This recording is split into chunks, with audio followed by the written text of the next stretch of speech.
Good evening, fellow Skywatchers. This is Kaz at UFO Watch. I have with me Fritz, my trusty technician.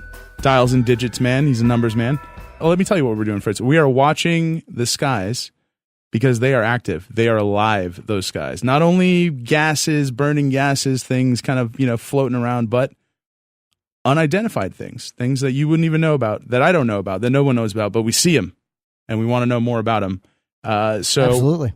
Let's take a deeper dive. So when I'm going to describe to you where this place is, and then I want on the telescope for you to zoom in on that place so we can take a look and see what's going on there. All right. Okay. So this is Wake Forest, North Carolina. You got that on the the old GPS? Can you pull that up?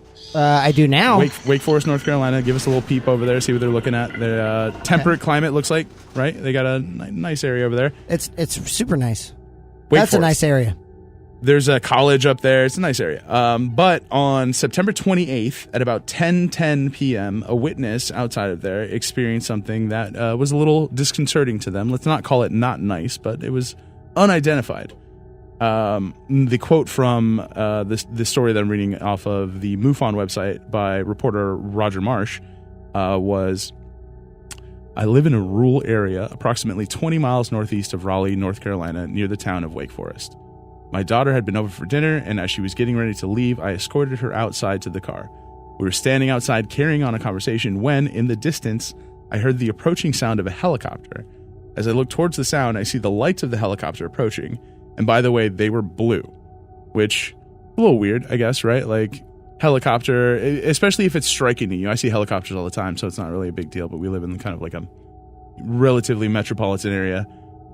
So blue lights on this helicopter is coming relatively quickly. The woman goes on to say, sometimes objects appear farther away than they might initially appear, but I could clearly see the helicopter, and it was facing broadside to me as we were watching it. And at this point, the helicopter was hovering, I'd say maybe for about 20 seconds or so. And then it began to turn to the right. That's a long time then for a UFO sighting. Right?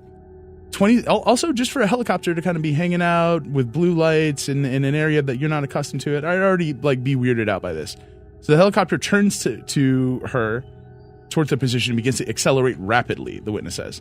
Also seemed to be one of the large twin rotor aircrafts. Remember we talked about that before? Oh, yeah. Remember we talked about this on episode 25, the realtor, the kegger, and Mandaddy, when I talked about the Cash Landry incident. Oh, yeah, that's right. Yeah. That is on our full-length episode of Fort Fritz with the full cast, full sound beds, full sound effects. Fantastic program. You should check it out. Lovely, lovely people. So, yeah. They're using the big stuff, the good stuff, right? This isn't a traffic copter or something the cops chasing a perp or whatever. Something cool is happening when they get the twin rotor helicopter out. My sense was that it was military. This goes on to quote the woman. And I could plainly see that the blue lights before on the fore and aft of the helicopter. And I like how this woman is using broadside and fore and aft. She's very technical with her helicopter positioning terms. Where are you reading the story from? This would be MUFON.com in the news section under the article is titled Military Helicopter Reported Chasing Massive Object. And this was on September 28th, 2017. So last year around the fall. But I found this significant because, again, once you get the military involved, once you get anyone willing to spend a significant amount of money to engage military vehicles, personnel, training, etc., something is going on that is outside the realm of your normal whatever, even crazy stuff that happens in your city, right? Like a bank robbery or something, even kidnappings. They don't call the military. They don't call, they call the cops, they call whatever, the SWAT team. Once a military person is involved, something way more expensive is happening, at least, in my learned experience, reading all these articles on the internet on my phone. So the woman goes on to say she could clearly see the fore and aft lights on the helicopter, which again, very astute observations later. Sure, yeah. But as they were watching it, it was flying extremely fast. It was not sort of leisurely moving. This is one of the large twin rotor helicopters gunning it, moving forward. And as they say, she goes on to say that she exclaimed to her daughter that helicopter is chasing something. It must be. At that point, she saw what looked like a yellow, round, faintly glowing orb bail away out in front of the helicopter as if though it was trying to catch up. The helicopter was trying to catch up to it.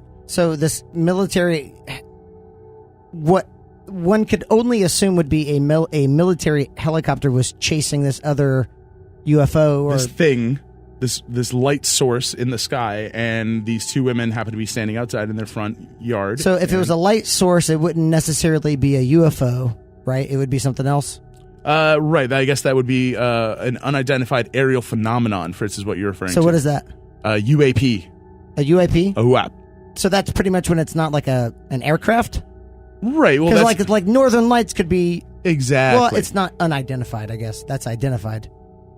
It would be right if an aircraft, if we could say that has things that propel it through the sky, and sometimes it's a gas or a light or just a weird twinkle that you see, and often I like that Roger Marsh and the MUFON site does go on to say chiefly UAP sightings are natural occurring events that are misunderstood, misinterpreted, but like I said, follow the money. Follow the money, right? Like if something is being engaged by the military, someone is weirded out by it that has more clearance than we do. Yeah, for sure. And more access to radar and technology and things like that. So I think that to me is like kind of when I see those, the Chilean military, the different, those different military organizations talking about UFOs, that to me is like a key that something cool and something, otherworldly, or at least outside the realm of our understanding is happening.